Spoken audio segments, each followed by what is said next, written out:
But you talked about your Hokas. Did the has Oh the sh yeah, what role did these comfy shoes play in your stage I'm prep there? always wearing them. Hey guys, Josh here. We were lucky enough to chat with Sam Evian's bandmate Santiago Mijares after our live class on the tune Jacket. Here we talk music theory, being a multi instrumentalist, and the importance of comfortable footwear. Make sure to check out the full broadcast guitar lesson on Sam Evian's tune Jacket in the description below and enjoy the interview. Pleasure to be here with you all. Right on. Mucho gusto. Gracias Pues, por visitarnos. gracias a ustedes por invitarme. De nada. Okay, let's jump right in. I got a bunch of questions for you. Let's see, what instruments do you play? So I'm originally a drummer, but I've been always surrounded by instruments in with my cousins and my parents. So I dabbled a little bit in bass and in guitar and in keyboards. Cool. But I'm originally a drummer, and I try to approach everything from a drum perspective. Oh, very cool, very cool. And what was you started as drums? How young did you start playing the drums? I was very young, like maybe 7 or 8, something like that. Obviously, I wasn't a good drummer at that age, but I remember that my father gave me this drum set, and he taught me a song by the Rolling Stones called "She's So Cold," which is a great song. Nice. And he taught me with this method of saying your name while you're playing, and I was like, Santiaguito, Santiaguito. So in the screen it says Hector Vasquez because he's my manager, and I'm doing this with his Yeah, computer. yeah, But my yeah. name is Santiago Mijares before, so it's Yes, yes, yes. so that way I started playing the drums, and pretty much that's when it started. Very cool. And who was like the first drummer that you were kind of trying to copy? Who was a favorite? Uh, I am 34 years old, so I was really young when when Blink 182 was all over the place. So Travis Barker was like my first drum god, Nice. and then I was obsessed with all those like punk rock drummers, and then I discovered this band Grizzly Bear, and the drummer from Grizzly Bear was also like a huge inspiration in my development as a drummer. Yeah, that guy's amazing. Is that when you started to have like a lighter touch? Because you're talking about Exactly, punk. exactly, and started talking about cymbals and the way to record it, and different types of snares and stuff like that. And that's when it like I became more nerdy in the drum world. Yeah. And then I bought like a guitar, an electric guitar, and started doing all of that, and that has led me to be playing like with Sam Evian and with Hannah Cohen and all that stuff, because I became like a producer because I could record a bunch of instruments, and I started working with people. And this guy, just like called Ferna, which has like an amazing record. I was producing that record, Okay. and we went to Sam's studio to record that, and that's how I met all of those cats. Okay, okay. And that studio is called what, for those that don't know? That studio is called Flying Cloud, and it's up in the Catskills Yeah. in upstate New York, and it's a beautiful place, and it's very the cool thing about that studio is that you can like contact them, who it doesn't matter who you are, like they're always open to work with Yeah, people, that's awesome. and that's very nice. So I was producing that record, and this guy was like, oh, we should do it there because I'm a huge Sam Evian fan. We hit them up in Instagram, and that's how it started. And I'm like, now I'm like in that, and I work with them, which is a beautiful experience. That's awesome. So that explains one of my questions of how did you guys connect? And it just goes to show it never hurts to, pay someone you want to be friends with for a little while. And then, Yeah, you pay for some studio time and then next thing you know, you're having coffee together exactly. and then you're invited to be in the band. That's how it goes. Exactly. And I went to that session, and we hit it off pretty nice. And we started like, he recorded this album called Plunge, and he was like, I'm assembling a band of musicians, and I like your vibe. It was that. It wasn't because of my musical skills or anything. It was just because like I think we hit it off and we had like a good vibe and we were a good hang, which sometimes that it's 90% Yeah. of the of the work, you know? Like maybe you're like an awesome musician that can play everything and it's like a crazy like how do you say virtuoso, Yeah. but you're kind of a jerk. Yeah. That's that I don't want to be with that person. Yeah. Or maybe because I don't consider myself a very good guitarist or pianist or whatever else. But I think like Sam and the guys liked our vibe and just like invited us to that session. Very cool. Very cool. And let's talk about your producing a little bit. I with the class here, I try to convince everyone to submit a recording every month, and Yes. I get to sort of feel what because I've worked with producers, and I'm like, it actually is really helpful to have someone else like tell you what to do. Yeah. So when you're working as a producer, like what I know it changes with every different artist, but like when you come into it, how are you kind of thinking like, let me hear your tunes, and then we can just kind of like get comfortable? How do you like to produce? Do you say like you got to write 20 songs and then we'll whittle them down? No, that all the contrary sometimes. Like I just want to make them feel uh like loose and happy in my space and just like be inviting and talk about life and not always about the music and just like whenever they are like ready to do that, I just like give them some pointers and stuff like that. But I see it more as being like in charge of the space and of the vibes and being and making everybody feel happy. And whenever they want some input from the songs or the composition or whatever, then I start telling them like where what can we do or Yeah. whatever. But I have had bunch of experience with old school producers that were like horrible and they made me feel like shit and I was like very scared of just like playing in front of them or like singing in front of them or like just like showing them my ideas. So when I became a producer, I was like, I'm gonna be the antithesis of that. You Yeah. know, I just want to make you feel good, make you feel creative. This is a safe space, and just like if you don't have your song right now, don't worry. I'm not gonna charge you like more for another day or anything. I just want to make you feel comfortable, and I'm just gonna have my input, which it comes down about having references of music that you like. I've noticed that more than having studio equipment or a defining sound. It's more about like, oh yeah, this song from Brazil in the 70s, it's really nice, and we can do something like that and stuff. Yeah.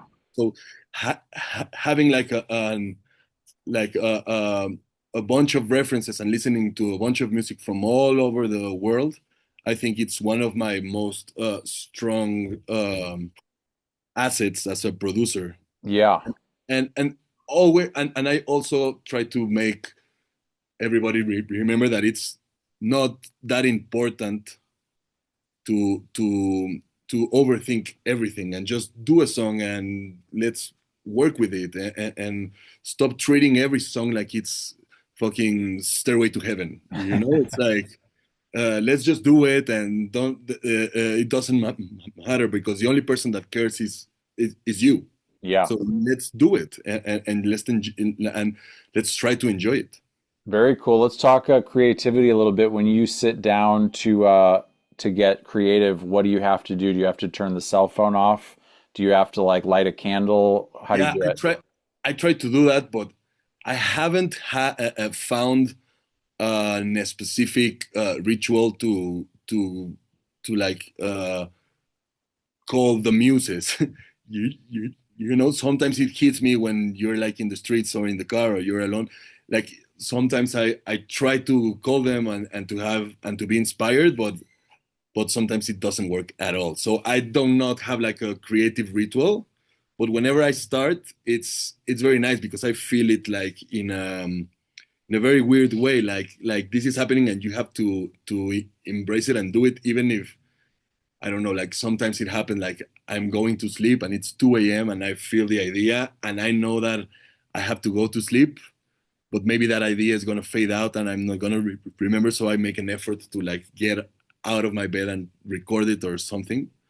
And sometimes I just try to find it and I'm like playing guitar like for 5 hours and it doesn't come. So I think for me the thing is just to be like to be very aware that it can happen. It can happen at any time, and just try to have like maybe a mobile device or maybe like your notebook or something like that because it can strike you whenever you want.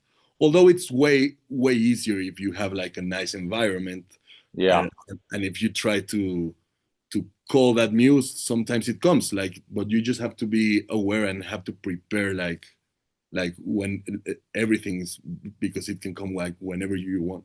Yeah, that's awesome. Great answer. Let's talk. I saw the Sam Evian tour come through Chicago, and Yeah, I got to say hey to you afterwards. yeah, I And remember. I remember. we just talking about your stage presence, like even if you're just playing a shaker, it's like you're playing it like you're the leader of the band. Like you like make the other people like believe in the song.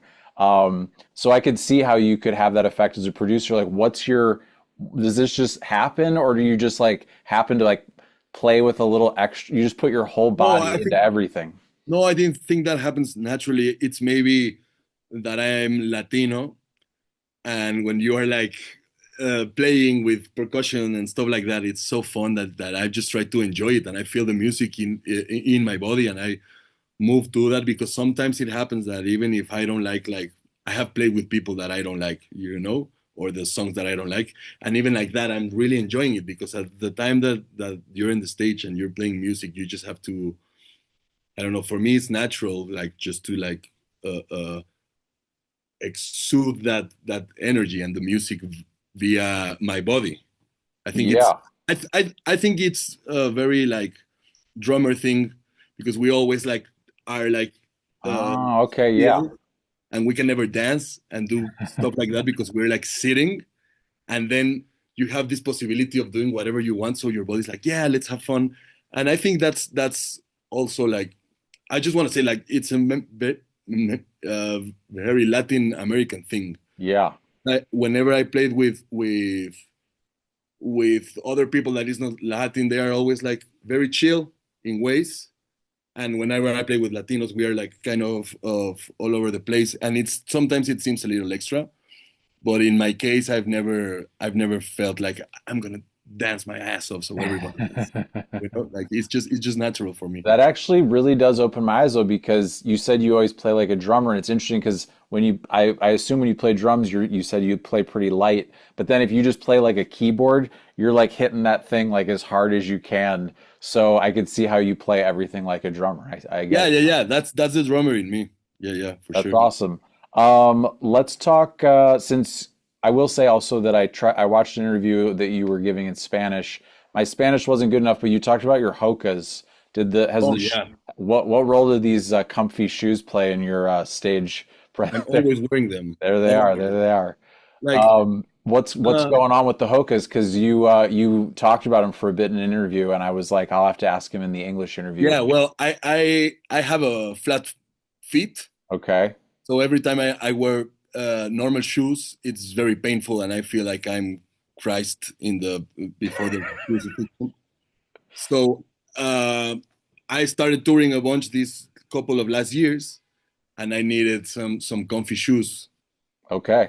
Also for the stage, especially if you're like doing a show for like hour and a half, you're always standing up. So it started like to hurt even my neck. So Wow. I somebody told me like, oh, these hokas are like very nice, and I tried them and they changed my life. That's awesome. That's Yeah, awesome. I think I might have a pair. I might own some. yeah, you guys all should have them because it's very important to be comfortable, especially if you're in music, you're gonna start touring and going in lots of places, and it's a really cool thing to do. But sometimes it's very uncomfortable and it's very demanding on your body and Yeah. on your brain. And the least you can do to that is have like comfy shoes and try to be as comfortable as you can. Sometimes it maybe it's gonna mess up your like nice outfit on Hmm. stage, but Well, the hokas are in fashion right now, so yeah, you're fine. exactly, exactly. I was gonna say, what did I have here? I'm gonna bounce around. Oh yeah, music theory a little bit. I don't know if you got a chance to catch any of the lesson, but we talk a lot about like the numbers, like let's go into the two. Yeah, When you're in Sam Avian's band, is that the kind of language people are talking, or how do you yeah, guys communicate? yeah, for sure. They are Okay. always like talking in numbers, which is easy because it's easy for me because I also like study music and learned that. And but something weird has happened with me that I'm trying to avoid the one, Okay. just like for being interesting, I guess. You mean the chord? Yeah, like Okay. like the root. Yeah.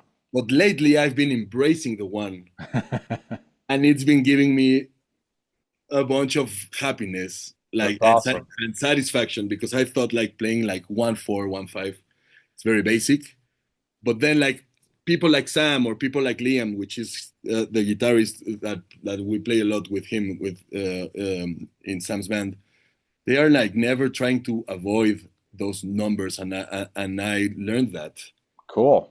because sometimes like knowing theory and knowing like music theory, it makes you see everything in a very scientific way, and you want to do some weird shit. Yeah. And sometimes you forget the most basic, beautiful thing about music, which is the Yeah. root and going home.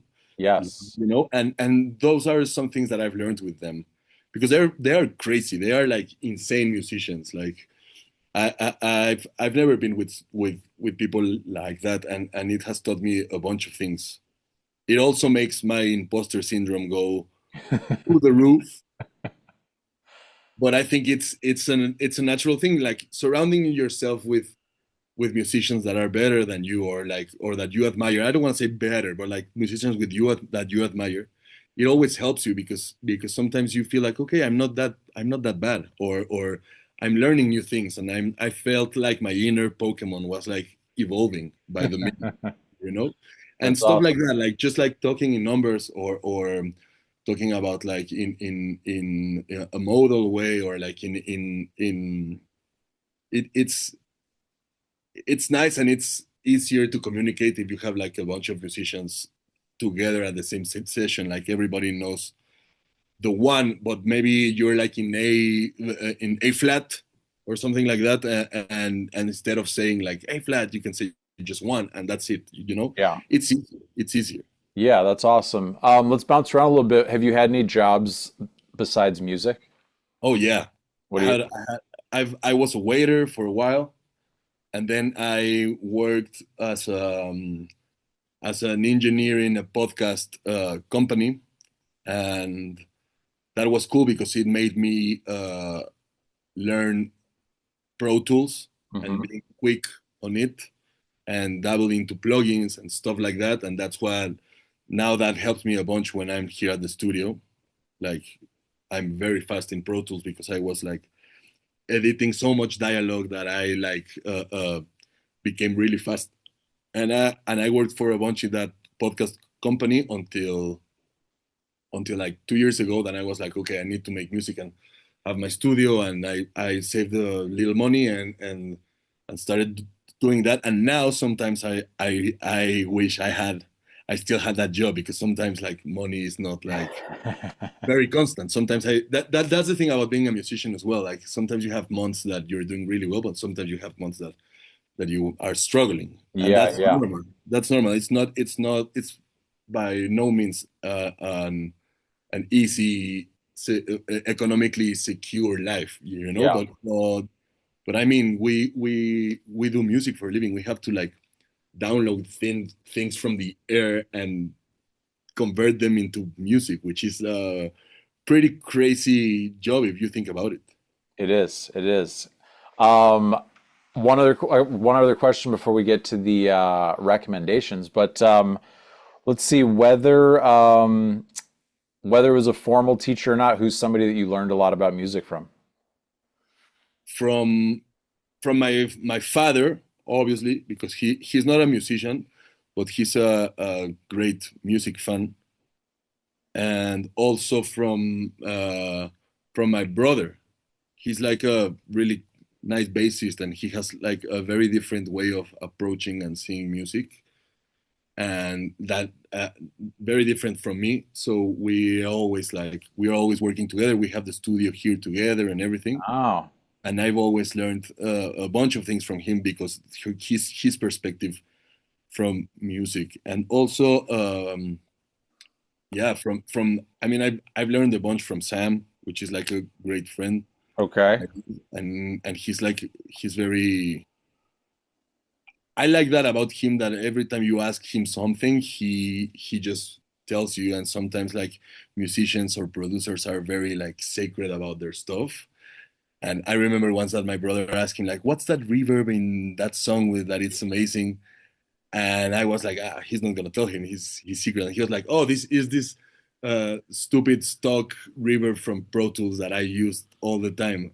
And that's like those kind of secrets about not being Yeah, yeah. about anything.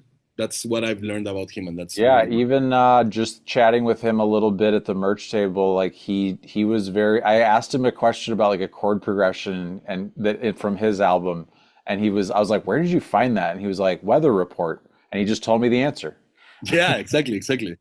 Um, And sometimes you encounter people that are completely the opposite yeah, of like I have asked musicians that I love, and they're like, you should listen to it more, and maybe you can figure it out, instead of like, dude, just tell me. Like if you guys ever like listen something from me and want to know how I did it, I can like show you whatever you want. Okay, awesome. there's no cost. Let me get my graphics here. We're gonna do the hopefully Hector got a chance. Santiago Yeah, Mijares. exactly. We're looking for three recommendations. We're looking for an album, we're looking for a movie, and a documentary. Nice. Okay, so the album I'm gonna give you is a very important album in my life. Okay. Maybe you know it because it's like very famous. Okay. But it's this album called Club da Esquina by Milton Nascimento. Let's see. Milton, is it Nasc. Perfect. But with an S before the C. S before the C? I Yeah, let's see. Nasci. exactly. I did. Okay, great. And then what's the album called? It's Club. I got this. You got it. Okay. Da, Uh-huh. Esquina. So it's ESQ. Exactly. Okay. That's that Awesome. album. Awesome. Yeah, that album for me, it's like so beautiful and so nice and so important to what it did like with Brazilian music in the 70s. Awesome. A very beautiful album. Yeah. Favorite or movie recommendation, one of your favorites? Yeah, I would like to recommend, if you haven't seen it, it's a very beautiful film with beautiful music and very naive, and it portrays like a very nice, respectful uh, view of Mexico, and it's called Nacho Libre. I love it. I have not seen that. I'm gonna check it out. I Yeah, know of it. Okay. it's beautiful. It's Awesome. beautiful, and it has some Mexican actors in it, and all the production is Mexican, and That was the push I I needed. yeah, I don't want to go like anything like too obscure or too deep, or I think it's nice when you Yeah. like something that it's popular, and Nacho Libre did that for me. Awesome. And how about a documentary? What it doesn't have to be about music, just what's a documentary that you've liked? Yeah, I just saw this. It's not by Werner Herzog, but it's like the documentary of when Werner did Fitzcarraldo. That Okay. it's like this movie that was like insane to do, and it was like so difficult to make, like in the Amazon, and people died and blah blah blah, and somebody was documenting that. I Wow. don't remember the director's name, Okay. but it's an amazing documentary, and I'm gonna tell you the Take your name. time. Take your time. Yeah, So yeah, Werner Herzog is like the subject. exactly. Okay, I can't wait. It's Burden of Dreams. It's What is called Burden of Dreams. burden? Burden, Burden. Okay. and it's by Les Blanc.